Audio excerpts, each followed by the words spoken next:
Imagine handing a medical student a highly complex, like $5 million surgical laser. You skip medical school entirely, and you just tell them to figure it out in the operating room. Oh, wow. Yeah, that's terrifying. Right. I mean, you have theoretically given them a tool, but you are basically guaranteeing a total disaster because they don't know the workflow or the safety constraints or, how to coordinate that laser with the anesthesia equipment. Yeah, it's just a recipe for chaos. Exactly. Yeah. And that is exactly what we are currently doing with AI agents. Welcome to AI Paper Slop. We're jumping straight into a deep dive today with a brand new paper from Zelen Tan and researchers at the Shanghai Artificial Intelligence Laboratory. It's called SKT, Skill Use Training at Scale via Verified Synthetic Data Generation. It is a massive paper. It is. So here are the core insights you need immediately. As of October 2025, there are over 600,000 public agent skills available to LLMs. But just dropping a tool into a model's context window does not mean it knows how to actually use it. Not at all. So this paper introduces SKT. It's a three-stage, heavily verified data synthesis pipeline that automatically generates high-quality training tasks and execution trajectories. It essentially teaches models the exact procedural steps of how to coordinate and execute skills. Right. It teaches the how-to. Yeah. And the researchers trained models on these synthetically generated, strictly verified trajectories and saw just massive performance gains across multiple benchmarks. But the most critical takeaway for you, especially if you're an ML engineer building agentic workflows, is this. Feeding your model unverified synthetic tool-use data actively degrades its reasoning capability. Use actively makes it worse. Yeah. Right. While tightly verified data, on the other hand, creates highly capable multi-tool generalists. I mean, it really represents a fundamental shift in how the industry approaches agentic AI. Yeah. Because we are finally moving away from treating tools as just another piece of text in the prompt, And we're treating tool use as a distinct, really complex procedural capability. It's an actual skill to be learned. Exactly. It is a capability that has to be formally taught and strictly verified and scored step by step during the actual training phase. Let's unpack the baseline problem here, because I think understanding why standard models fail perfectly sets up the solution they've built. Sure, yeah. Because if I have a task that requires an off-the-shelf LLM to say, first extract data from a specific PDF, then run a fuzzy math lookup on some messy vendor database, and finally generate a formatted report, well, a base model is almost certainly going to trip over its own feet. Oh, absolutely. It might hallucinate the output of the first tool to feed into the second tool without actually waiting for the API to return the real data. I mean, why is that procedural gap so incredibly wide? Well, the gap exists mostly because of a severe lack of high-quality training data that actually demonstrates complex multi-steps skill coordination. I guess it isn't out there. Right. If you look at the recent literature, the community has been intensely focused on two other areas instead. First, there's skill retrieval, which is essentially building better semantic search engines so the model can, find that surgical laser in a giant warehouse of 600,000 tools. Right. Just locating the tool. Exactly. And second, there's skill internalization. That's where researchers try to bake the function of a tool directly into the model's neural weights, so it doesn't even need to call an external API. It just magically knows how to do it. Yeah, exactly. But SKT assumes the model already has the tools. It focuses entirely on procedural knowledge, like how do we teach the model to read the tool's documentation, adhere to its operational constraints, and coordinate it with other tools in a sequence. Right. And the problem is you can't just scrape the public web for that kind of dense, multi-step execution data. You have to synthesize it. And synthesizing agentic workflows is notoriously difficult, right? Which brings us to the core challenge the SKT pipeline tries to solve. Yeah, it's incredibly hard. Because if you use a powerful LLM to generate training tasks for a smaller model, well, language models are notoriously prone to generating just lazy solutions. Relates. They will write tasks that look complex on the surface, but can actually be solved using common sense or internal knowledge, completely bypassing the very tools you were trying to force them to practice with. Exactly. They take shortcuts. So how does this paper prevent the system from just generating a massive data set of easy, useless slop? Well, that is where the engineering of the SKT pipeline gets highly systematic. It is a 3-stage process, and the entire goal of the first 2 stages is to curate skills and synthesize absolutely bulletproof tasks. Bulletproof tasks, okay. Yeah, so stage 1 is skill curation. They pulled 2,000 distinct specialized skills from the public skills.sh library. That's a lot of skills. It is, but they didn't just dump them into a randomizer. They grouped them into specific configurations. So some tasks require a single skill, which they denote as K equals 1. Okay. Some require coordinating 2 skills, so K equals 2. And some require 3, K equals 3. Wait, I would assume for those multi-skill configurations, like K equals 2 or 3, they can't just randomly pair a molecular binding evaluation tool with a CSS styling tool. Right. No, that would be useless. There has to be some kind of composition judge to ensure the tools actually make sense in a shared workflow, right? Yes, exactly. They do use a composition judge to enforce logical coherence. The skills have to form a workflow with distinct complementary roles. This makes sense. Yeah, and once they have a valid configuration of skills, they initiate stage 2, which is task synthesis. They utilize a fixed template to generate a complete task package. So it's more than just a prompt. Oh, much more. This isn't just a text prompt. It includes the instruction, an isolated runtime environment, an evaluator script, and a reference solution. Okay. But before this synthesized task is actually accepted into the training pool, it must survive what is essentially a brutal gauntlet of verifiers. Let's spend some time on this gauntlet, because this is the filter that separates high-quality data from the slop that ruins models. It really is the secret sauce. First up in the pipeline is the rule-based verifier. What is the specific mechanism there? So think of the rule-based verifier as a deterministic sanity check.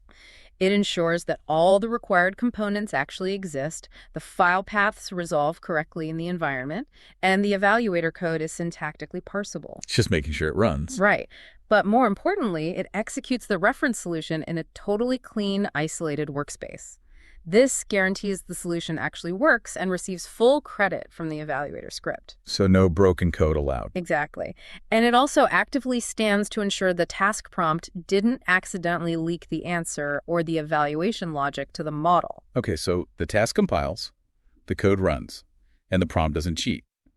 But a task can be syntactically perfect and still be terrible for teaching tool use. Oh, absolutely. Which leads into the agent-based verifier. Now, when I was reading this part of the paper, it struck me as the most clever mechanism in the entire architecture. It's very elegant. How do they computationally prove that a task actually requires a specific tool to solve? They implement a paired rollout to test for true skill dependence. It is a brilliant way to enforce necessity. It's basically like trying to prove a chef actually used a specific secret ingredient in a soup, right? Yeah, exactly. You can't just paste the soup and guess. You have to do a blind paste test.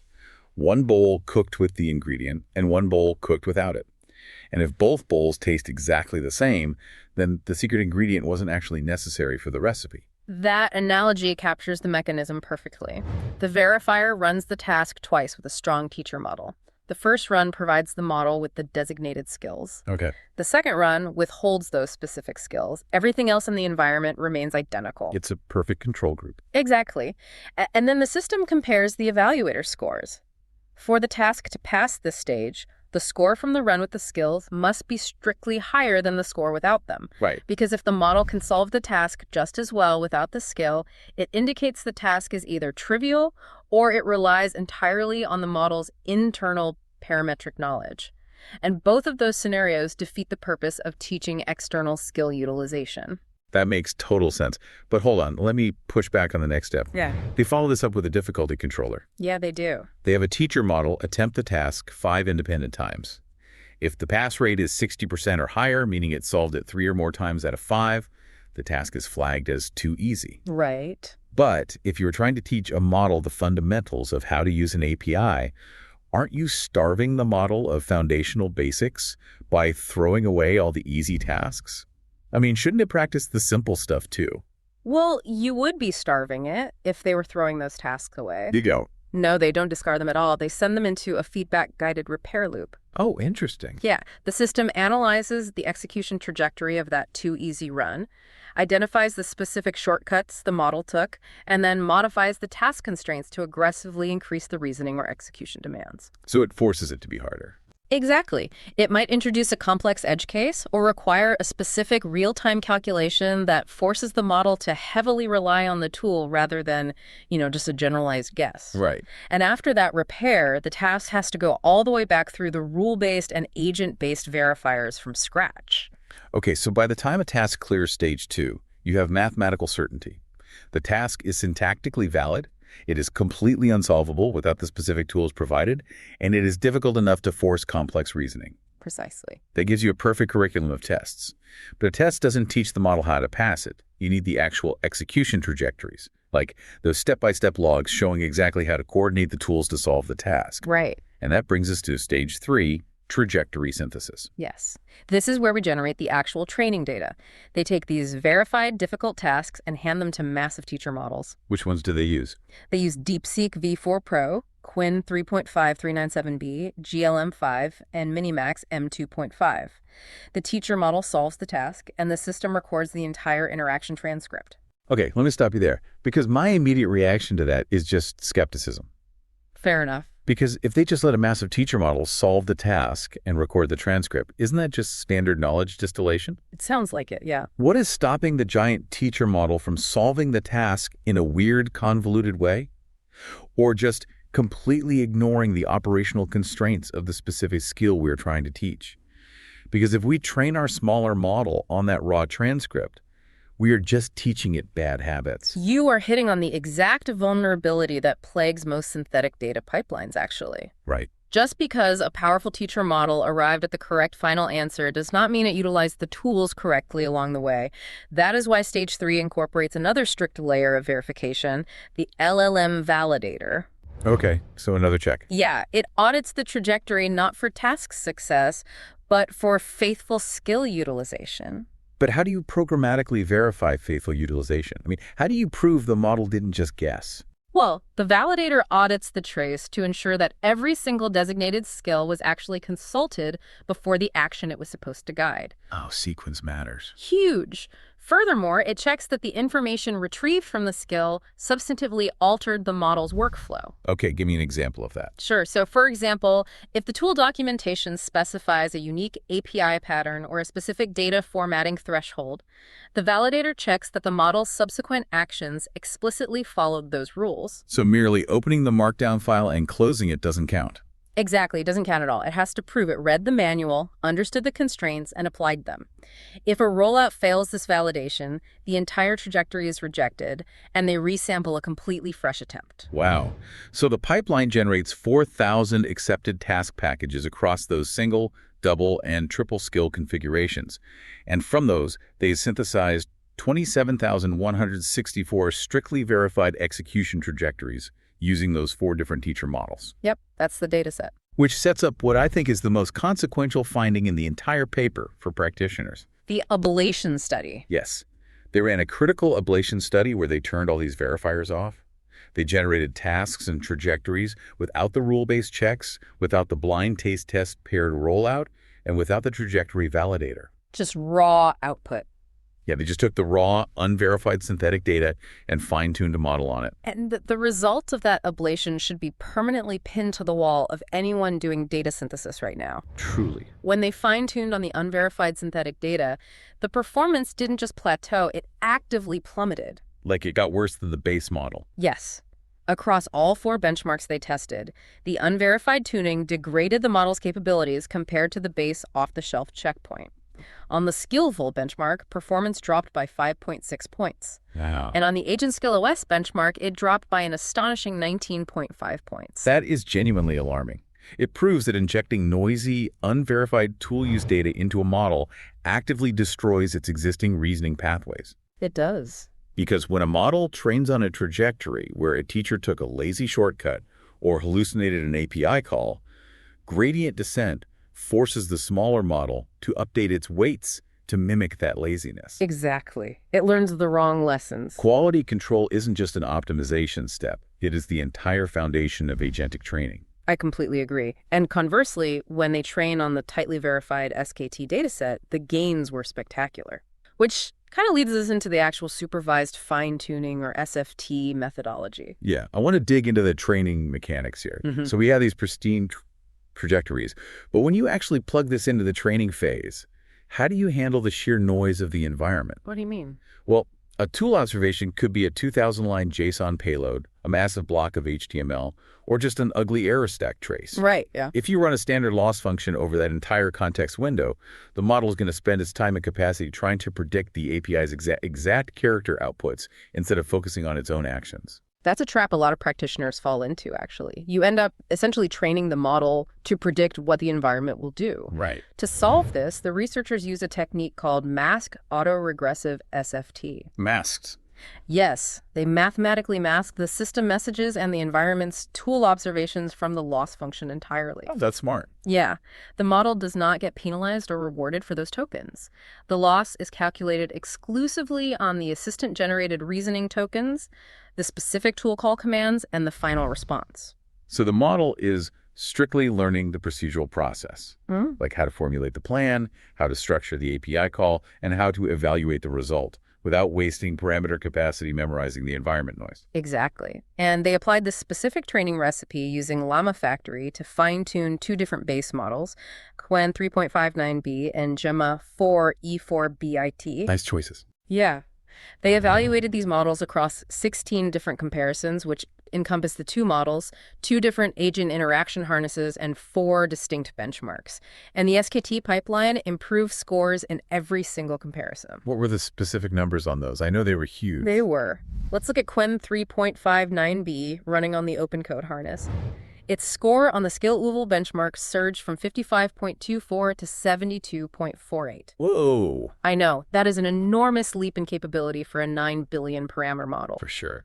And on AgentSkillOS, which evaluates artifact production, like generating complex documents or executing heavy data computation, it jumped from an already competitive 79.61 up to 84.70. And it wasn't just generalized software engineering or coding tasks either, right? Right. They evaluated on MolBench-Bind, which is a highly specialized benchmark for molecular science. Yeah. The agent has to evaluate protein targets and candidate molecules to determine binding affinity. Very complex stuff. And even in that specialized domain, they saw double-digit gains, moving from roughly 33 to over 44. That implies the procedural knowledge of how to use tools is entirely domain agnostic. Yes. If it knows how to read documentation, it can evaluate proteins just as well as it can format a CSV file. Exactly.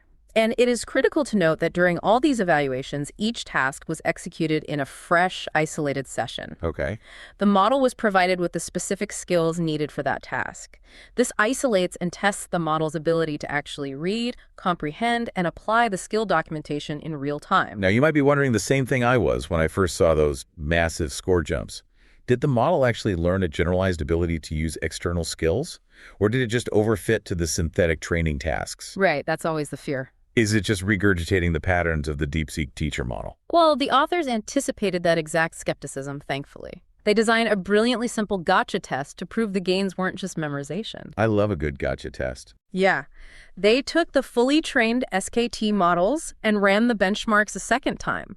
But for this run, they intentionally withheld the designated skill files at inference time. Wait, so they essentially hand the model an invoice fraud detection task, but quietly take away its access to the PDF extraction and fuzzy math tools it was trained to use for that specific problem. Yes. Okay. And if the model had simply memorized the final answers, or if it had internalized the specific logic of the skills into its internal neural weights during the training phase, it should still perform reasonably well on the task. It would just answer from memory. Right.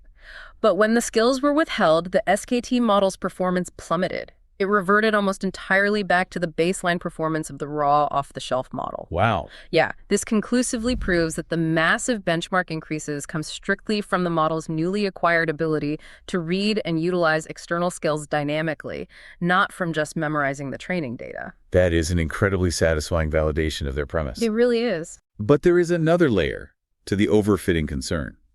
When you train a model to use tools, Did it just overfit to the specific agent framework it was trained on? The interaction protocol. Yeah, because every framework out there, LangChain, AutoGen, OpenCode, Deep Agents, they all have totally different interaction protocols. OpenCode might use specific XML tags to trigger a tool, while Deep Agents might require a highly structured JSON schema. Yeah, the interaction protocol is a major bottleneck for agent generalization. To test if the models overfit to the syntax, they conducted a cross-harness transfer evaluation. How does that work? They trained a model exclusively on execution trajectories collected using the Deep Agents harness.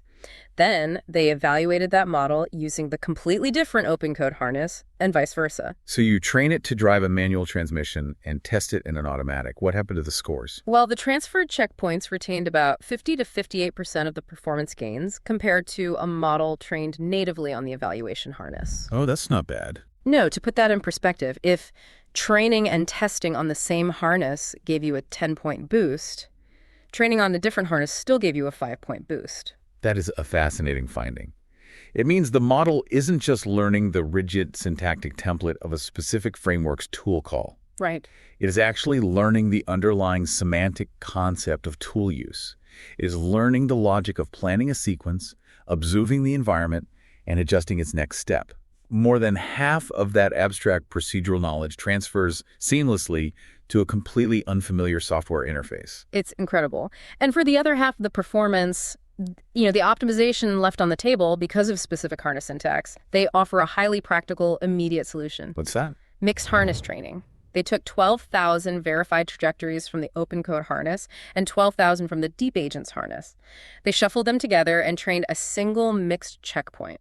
And I'm assuming the mixed checkpoint basically matched the peak performance of the highly specialized models on both frameworks. It did. It completely proves that engineering teams do not need to train and maintain a separate, fragile specialist model for every single agent framework their company utilizes. That saves so much money. Tons. You can build a single, robust generalist model simply by mixing the verified trajectories during the supervised fine-tuning phase. The researchers also ran a scaling study on the synthetic training pool that I found really revealing. Oh, it's skill scaling. Yeah. They scaled the number of unique skills used, generated the training data from 100 all the way up to 2,000. And the performance on the SkillEval benchmark showed a strict monotonic increase. Just a straight line up. Exactly. The more diverse the tools the model practiced with during training, the better it got at adapting to entirely novel tools at test time. And if you break down that scaling performance by skill cardinality, meaning how many skills were required to solve the task, the SKT model improved across the board. But wasn't there a spike? Yeah, the most significant jump was on tasks that required coordinating exactly 2 skills, the K=2 configurations. Performance there increased by nearly 17 points compared to about 7 or 8 points for single skill or 3 skill tasks. Which makes perfect sense when you think about it. K=2 is the exact moment a workflow transitions from an isolated action to a chain. Right, it's the handoff. The model finally learned how to fetch data from one process, hold it, and hand it off to another process. That is the foundational building block of any complex agentic system. Absolutely. So if you're building agents, the blueprint is just so clear now. Giving an LLM a tool is useless if you don't procedurally teach it the workflow. You cannot teach it that workflow using unverified synthetic slop because the noise actively unravels the model's logic. It ruins it. But if you enforce strict, multi-layered verification ensuring syntactic validity, semantic necessity through caret rollouts, and faithful trajectory utilization, you can programmatically generate a curriculum that turns a base model into a highly competent multi-tool generalist. And if we pull back and look at the broader implications of SKT, it raises a deeply provocative scenario. How so? Well, think about it. This entire pipeline is fully automated. It curates existing human-made tools, writes its own complex tests for them, synthesizes textbook examples of how to execute them, and perfectly fine-tunes a model on the results. Right. What happens when we close the loop on that architecture? Wow. Yeah. Imagine a system where an AI agent isn't just learning to use existing APIs. Imagine it identifying a bottleneck, writing its own novel, highly specialized skills in code, and then feeding those new tools into the SKT pipeline. It could train itself on tools it just invented. Exactly. It synthesizes verified training data for its own inventions and continuously fine-tunes itself overnight. We are looking at the architecture for an agent that can invent a new surgical laser, write the textbook on how to operate it, and master the procedure before a human even knows the tool exists. Well, I'll let you sit with that one. Thanks for joining us for this deep dive on AI paper slop. We'll catch you next time.